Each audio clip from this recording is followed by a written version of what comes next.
Oi pessoal, tudo bem? Hoje nós estamos aqui para falar com a doutora Daniela Biasotto. Vamos falar sobre eletromiografia.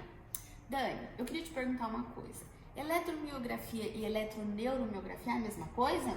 Não, Itana. Eletromiografia, ó, o próprio nome diz, mio, de músculo. Então a gente está avaliando a atividade muscular. E a eletroneuromiografia, ó, neuro, de nervo, de sistema nervoso. A gente está avaliando a velocidade de condução nervosa de um nervo. Então, a diferença é que uma você vê função muscular e a outra você vê velocidade de condução nervosa. Elas existe um complemento entre elas. Porque, por exemplo, se eu faço a eletromiografia de um paciente e eu não vejo sinal, ou eu não pus o eletrodo no lugar certo, ou o aparelho está desligado, ou o paciente pode ter uma denervação.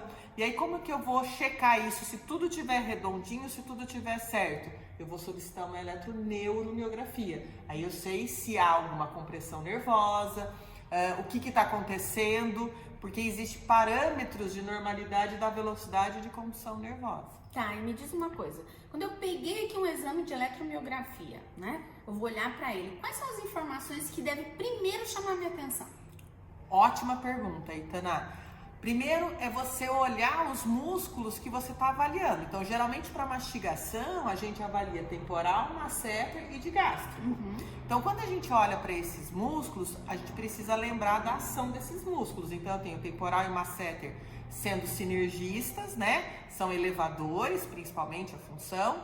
E o digástrico, ou os músculos supraioides, são abaixadores. Então, eu tenho que lembrar que temporal e masseter vai estar trabalhando no mesmo instante de tempo e o digástrico, ou supraioides, vai estar entrando no repouso porque ele é antagonista.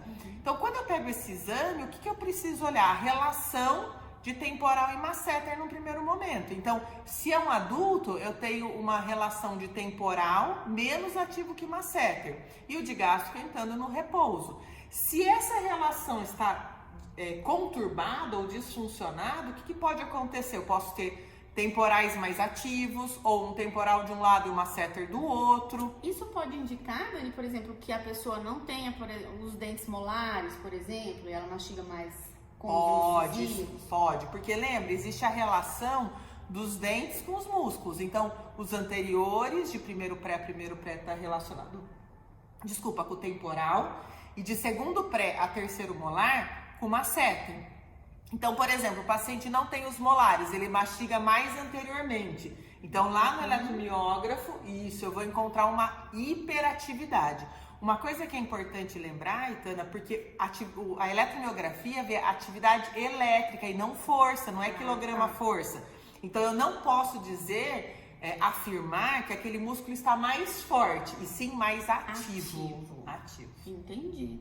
E você vai falar mais disso no curso? Muito sobre isso, Itana. No curso eu ensino a ler um eletromiograma, a desvendar o eletromiograma em si e também a fazer um diagnóstico em relação ao eletromiograma. Como escrever um relatório eletromiográfico. Ai, que chique, gente. Vai perder? De jeito nenhum. Próximos cursos já, hein? Janeiro. Se inscreve na bio. Tchau.